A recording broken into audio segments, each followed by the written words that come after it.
લક્ષ્ય ન્યૂઝ, એક નજર, એક લક્ષ્ય. ભારત વિકાસ પરિષદ કલોલ શાખાના ઉપક્રમે કલોલ શહેરમાં નવરાત્રી સાંસ્કૃતિક નવરાત્રીના પ્રકલ્પ અન્વયે સનાતન ધર્મની જાગૃતિ ફેલાવવામાં આવી રહી છે.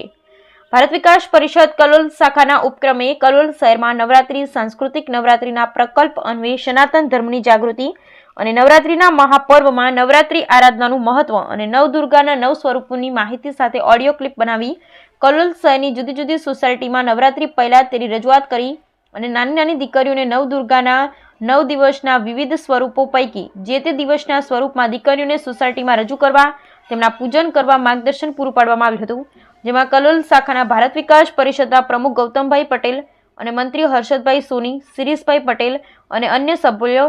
પ્રચાર પ્રસાર માટે સુંદર અભિયાન ચલાવવામાં આવ્યું છે, જેના પરિણામ સ્વરૂપે કલોલ શહેરની વિવિધ સોસાયટીઓમાં નાની દીકરીઓએ પ્રથમ નોરતે નિરાત્રિએ શૈલપુત્રી માતા સ્વરૂપે રજૂ થઈ છે અને તેમનું પૂજન સોસાયટી દ્વારા કરવામાં આવ્યું અને ભવ્ય સાંસ્કૃતિક નવરાત્રી જોવા મળી. બ્યુરો રિપોર્ટ સંજય નાયક, કલોલ.